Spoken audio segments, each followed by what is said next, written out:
adalah kategori yang sudah mapan ya. Sudah mapan itu ya, asetnya bertambah. Itu juga tapi pada prinsipnya kita melakukan evaluasi setiap tahun dan kita memberikan peningkatan kapasitas. Ada pemeringkatan ya, dan bagi orsos yang berhasil kita tambah dengan program yang lain, misalnya kita kasih kelompok usaha bersama. Ya. Kalau ada orsos membinanya itu berhasil, kita tambahin lagi uang untuk kelompok usaha bersama. Setiap 10 orang kita kasih 20 juta. Yang dikenal dengan KUBE. 10 orang sekarang ya Pak? Ya, 10 orang. Kelompok usaha bersama. Untuk memotivasi. Tapi roh dari kegiatan ini adalah bagaimana kita mengentaskan kemiskinan, bagaimana kita memberdayakan masyarakat dengan berbasiskan pada komunitas yang ada di situ. Nah, kalau kita bicara soal komunitas, apakah itu yang dimaksud bahwa orsos ini juga mendekati para pekerja sektor informal itu berdasarkan jenis pekerjaan mereka? Misalnya teman-teman yang ngojek misalnya, atau teman-teman sekali tukang gado-gado, dia dibagi-bagi layernya seperti itu. Ya. Bisa jadi ya, bisa jadi beragam.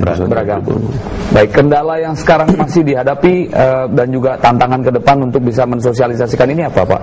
Kalau mungkin Pak Bambang melihatnya. Ya, saya kira sosialisasi untuk kasus semacam seperti ini memang perlu dilakukan, dan juga kalau boleh perlu dititipkan di wilayah politik, misalnya kampanye calon bupati, calon wali kota, karena itu langsung menyentuh rakyat bahwa Anda sebagai masyarakat marginal itu mempunyai hak juga, dilindungi oleh Undang-Undang 11 tahun 2009 itu melindungi itu Pak ya. Dan jangan sampai ini hak sistem jaminan sosial orang miskin itu. Ya. Nah, karena paling sulit memperjuangkan masyarakat marginal yang sifat pekerjaannya pindah-pindah Pak ya, pindah-pindah dan tidak menentu gitu. Nah, bagi sektor formal nggak ada masalah ya, itu dia reguler, menetap, dan jaminan sosialnya jauh lebih baik gitu ya. Seperti adik-adik mahasiswa itu nantinya dia akan masuk angkatan kerja yang formal, saya harapkan gitu kan. Jadi nanti akan mendapatkan jaminan sosial yang jauh lebih baik. Itu sisi lain. Tapi yang warga kita ini harus, nah untung ada Undang-Undang 11 tahun 2009 yang juga memberikan pelindungan, artinya ada dasar hukum yang cukup kuat. Iya. Artinya itu ada jaminan ya. Betul, Pak. Ya, ada dasar hukumnya. Dan itu APBN loh Mbak, dibantu oleh APBN. Artinya kalau memang mau lebih konkret lagi untuk bisa membantu rakyat, betul. Seperti tadi ada keputusan politik kan. Iya, harus ada Pak. Jaminan sosial itu dekat dengan politik itu. Di Amerika kan kalau kampanye ini calon social security kan. Iya. Kalau ada surat izin mengemudi, mungkin ke depan ada surat izin ingin berpolitik, kenapa tidak, paling tidak dalam riwayat hidupnya masuk menjadi salah satu. Jadi gini, calon kandidat kepala daerah kalau tidak menguasai social security gagal dia. Karena social security itu adalah ranah konstitusi untuk seluruh masyarakat itu. Nah, ini menarik bukan hanya bagi para pekerja sektor informal, tapi sekali lagi kita masuk ke orsosnya. Ada 1.300 orsos dikalikan 200 orang. Syarat-syarat yang paling sederhana Pak untuk bisa mengajukan diri sebagai pelaku orsos. Saya kira lebih tepat Pak Sekjen nih kalau udah teknis. Yang pertama tentunya orsos itu harus terdaftar ya. Terdaftar ya. Terdaftar, mempunyai kegiatan yang berjalan dengan baik, ada pengurusnya, ada anggaran dasar rumah tangganya, hal-hal yang sederhana seperti itu sebenarnya. Jadi kalau kita bicara tentang orsos, jangan kita bayangkan itu organisasi yang sudah mapan, sudah bagus. Di desa itu kalau sudah ada namanya, ada pengurusnya, ketuanya, ada bendahara, itu sudah bisa jalan, sudah tercatat di dinas sosial, itu sudah, dan itu potensi yang sangat luar biasa. Jadi kita tidak membayangkan orsos itu satu organisasi yang mapan, ada gedungnya, ada.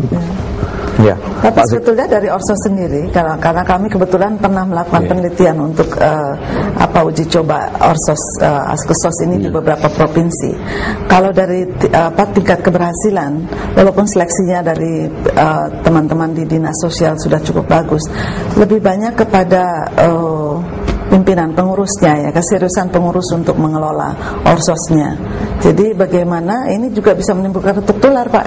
Jadi sosialisasi dari orsos yang berhasil lalu menimbulkan adanya kecenderungan tumbuh kembangnya orsos-orsos lain di sekitarnya, di sekitar masyarakat itu, karena dari masyarakat yang sudah menerima manfaat dari keanggotaan di orsos timbul inisiatif lagi untuk membentuk orsos-orsos yang baru. Ini menarik sekali. Bahkan mungkin orsos yang berhasil logikanya dia bisa memecahkan lagi, bisa diambil blueprint atau platformnya diikuti begitu. Betul, itu yang terjadi memang. Iya, Pak Sekjen tadi menarik di awal bahwa orsos ini katakanlah kan pemerintah membutuhkan ini sebagai mitra kerja, sebagai agent untuk penyaluran dana paling tidak ya lewat di situ.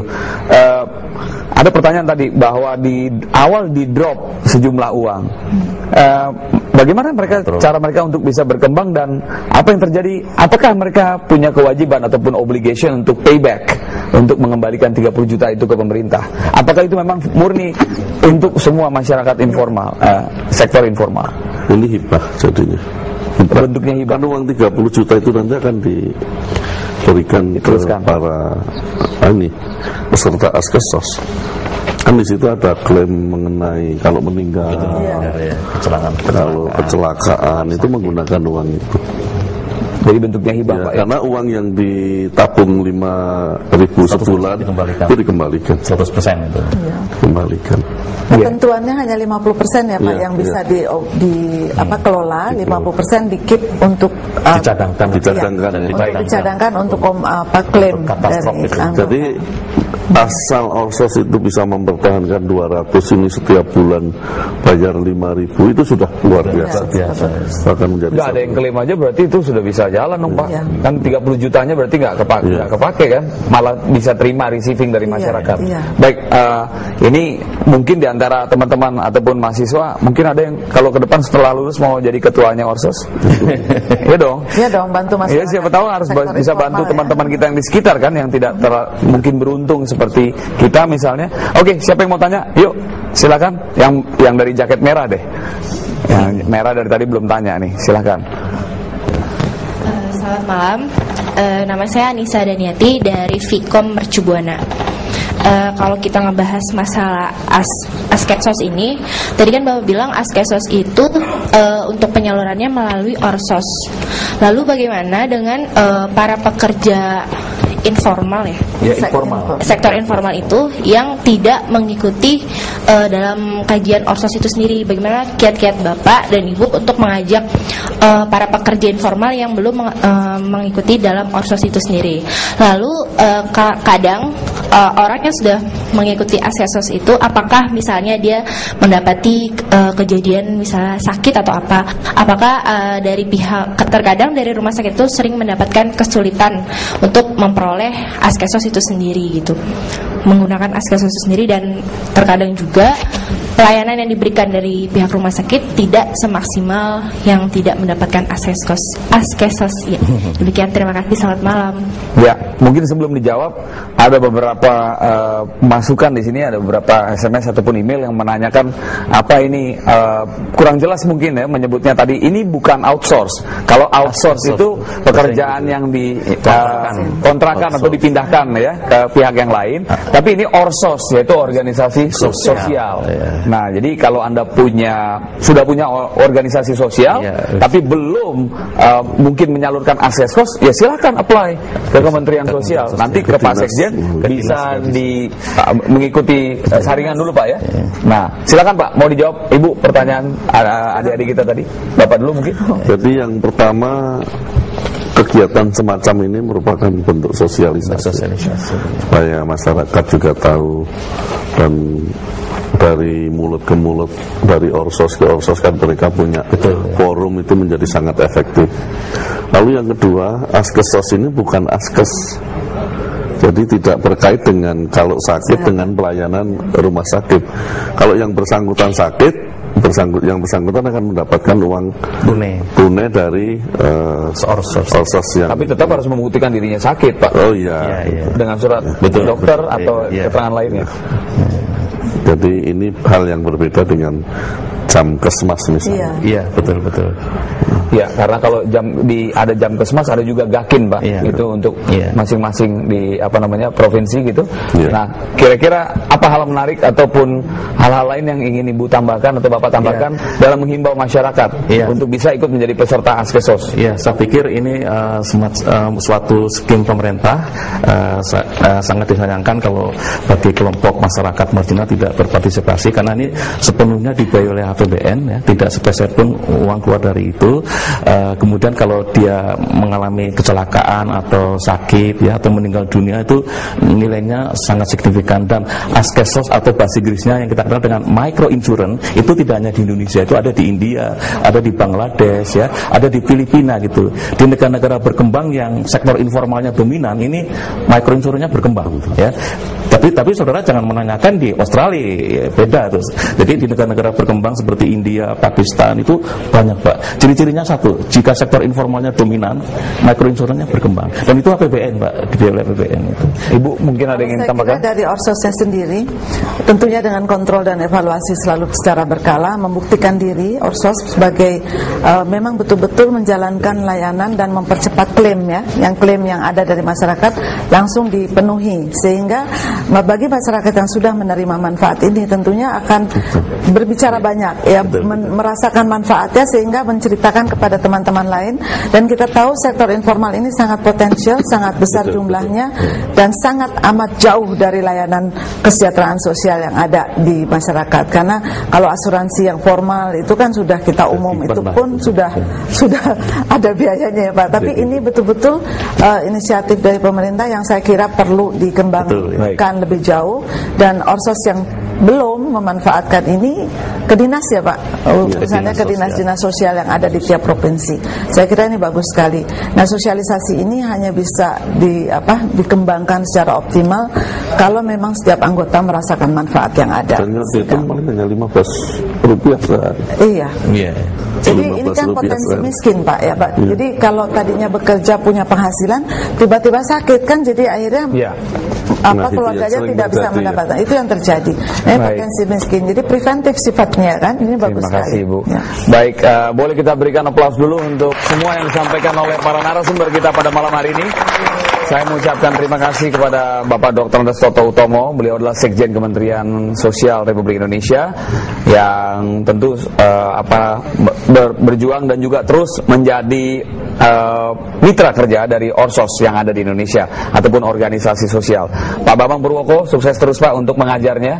Dan juga Ibu Jeki Ambadar, jangan bosan-bosan untuk meneliti, dan kalau ada hasil kajian penelitian baru bisa bagi-bagi bersama-sama dengan kita. Teman-teman semua yang ada di sini, terima kasih untuk partisipasi Anda, untuk pertanyaan Anda. Selamat kembali lagi kuliah. Jangan bosan untuk terus menyaksikan Bincang Malam TVRI.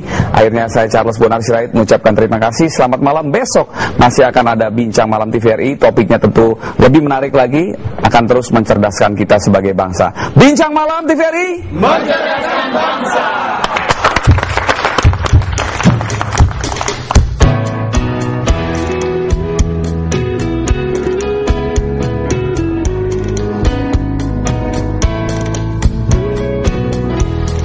Pulang ke kotamu, ada setangkup hari dalam rindu.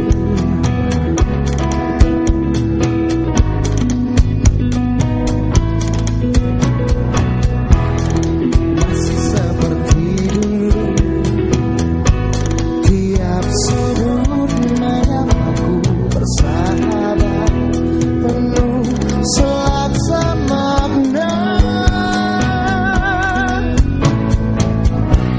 Terhanyut aku akan nostalgia.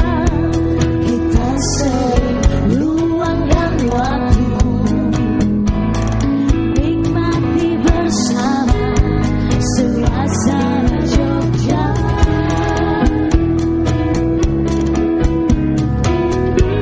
Di persimpangan langkahmu terhenti,